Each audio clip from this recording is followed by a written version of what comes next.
अहिले मेरो नमस्कार र आज हामी दिपरा थाना आएको छौँ र आज हाम्रो धेरै अत्याचार भयो। हामी मजबुर लेबरमाथि है, नभए हामी आउने पनि थिएन। किनभने हाम्रो पेमेन्ट 8वटा पेमेन्ट होइन, अनि साल छुट्टी, त्यहाँदेखि अघिपछि तलब, त्यहाँदेखि हाम्रो एउटा पैसा के छोडेको छ भनेदेखि हाम्रो बढ पैसा एउटा पनि छोडिएको छ। हाम्रो पेप पैसा पनि बुझाएको छैन। हामीले एक पैसा काली पूजा मान्ने बेलामा हामीले 1 रुपियाँ पैसा दिएन तलब होइन। हामीलाई आज दिन्छु भन्छ, यति तार दिन्छु भन्छ, कति तार दिन्छु, ढाड्दै गरेर लास्टमा हामीलाई दियो तडपा। हामीले कसरी काली पूजा मनाउँ होला। हाम्रो नानी पानी गाउँमा मेला लागिरहेको थियो। कति हाम्रो हुनेको पो 1-2 पैसा बाहिर हुनेको कमाएर पठाउँछ। हामी बुढाबुढी हुने मान्छेहरूको के हालत भयो होला त। आज यो मालिकले हामीलाई मारिसक्यो। किनभने यसले हामीलाई बगानमा काम लाउँछ, त्यति जङ्गलमा दबाई पनि राम्रो दिँदैन, दबाई पानी पनि हामीलाई छाता तिर्पल पनि दिँदैन, हामीले पाउने मजबुरको केही दिँदैन। त्यसले त्यत्रो हाम्रो पत्ती 2 भागा गरेर हाम्रो 2 भागा गरेर 12-13 गाडी जान्छ।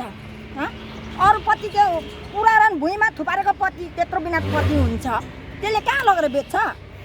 मजबुरलाई त्यसले तलब दिनु सक्दैन भनेदेखि लेबरलाई तलब दिनु सक्दैन, त्यसलाई बगान छोडिदेऊ होइन।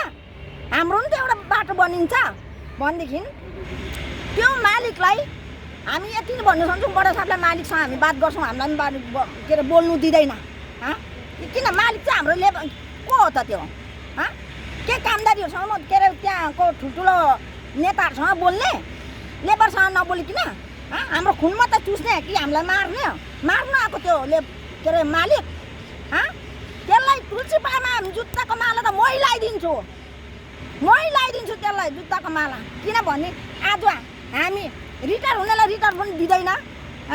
त्यो रिटायर हुने मान्छेले काममा हिँडाइरहेछ, त्यसको पेट पैसा काटिरहेछ, त्यसले रिटायर कागज किन नदिएको? त्यो गुन्डागिरी गर्न आएको डङ्केज कम्पनीमा। त्यो कहाँ बसेर हामीलाई तडपा अहिले यो जग्गामा आउने पारेको छ। नभए हामी पनि त्यस्तो आउनु, किनभने हाम्रो पनि घरमा व्यस्त हुन्छ कामहरू।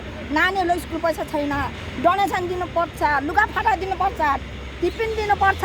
हाम्रो गाउँमा बिहा कार्य हुन्छ, मरौपरौ हुन्छ, हामी के गर्नु भन् त लु? हामीलाई बोनस पनि हामीले जति गभर्मेन्टबाट मात्रै दिएको छ हामीलाई बोनस पनि। भाइ मिडिया भाइहरू त्यहाँसम्म गरेछ। अत्याचार भन्दा अत्याचार नम्बर लास्टमा गएको छ हाम्रो तुलसीपाडामा। जेमा पनि अत्याचार, पानी पनि बल्ल खानु पाएको छौँ, त्यो पनि त्यहाँबाट पनि अलिकति सास बाँचिरहेछ है। हाम्रो यस्तो केस पाकिसक्यो, बाहिर जाउँ भने हामीलाई कसले लिन्छ? खोलामा जाउँ भने ढुङ्गा छैन, हामीले बेल्चा चलाउनु सक्दैन। त्यसले मार्नु खोजेको होइन त्यो मालिकको। त्यसलाई भन्छु म, बगान छोडोस्। त्यसले एकदम नम्बर 1 त्यसले बगान छोड्नु पर्छ। हामी जहाँ पनि लड्नु तयार छौँ। हामी हाइरोड बन्द गर्छ भने हामी हाइरोड बन्द गर्न चाहन्छौँ। जे भने जे हामी गर्नु तयारी, मर्नु पनि चाहन्छौँ। गोली हान्छ, त्यसलाई काट्छ भने मर्नु पनि तयारी छ, ज्यानको माया छैन।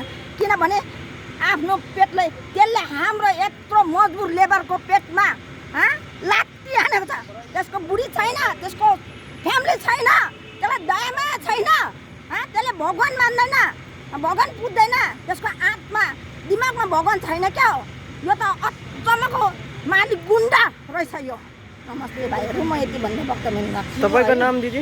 मेरो नाम तुलसीपाडा बेला गोले, चिया बगान, तुलसीपाडा चिया बगान बेला गोले।